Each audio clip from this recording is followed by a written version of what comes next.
fait plaisir à voir. Le bonheur, justement, qui est le thème central de notre feuilleton de la semaine. Depuis lundi, nous avons évoqué le rire, puis l'art. Aujourd'hui, place au sport et à ses bienfaits.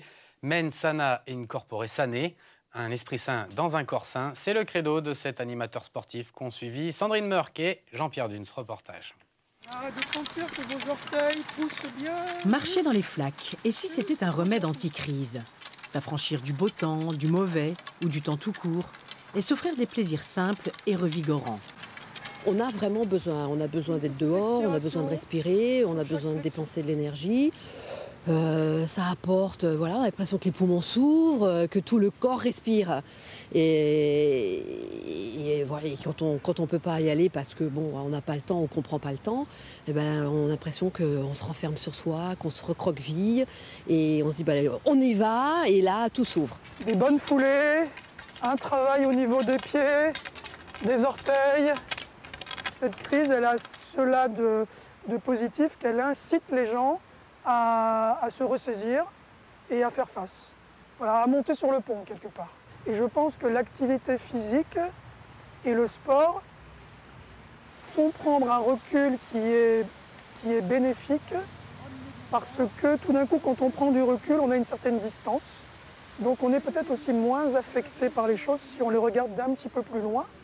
Vous voyez, on peut avoir plus de facilité. Agnès, on est passé donc l'autre côté. Voilà. Allez, on se familiarise avec l'équilibre. Ne pas être qu'un cerveau qui doit fonctionner à 220, essayer de penser que ce cerveau a besoin d'un corps et réciproquement. Chaque expiration, déleste-toi.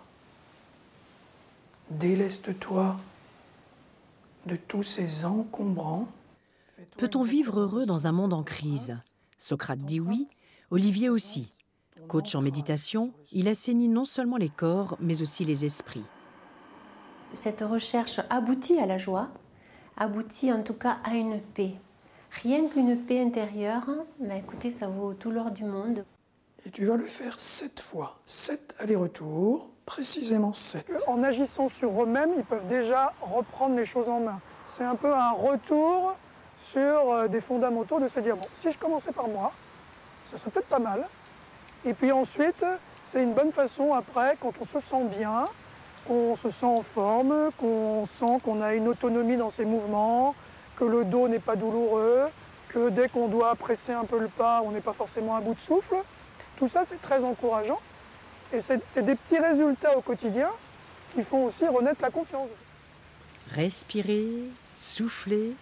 En période de crise, le corps et ses ressorts ont de nouveau toute leur chance.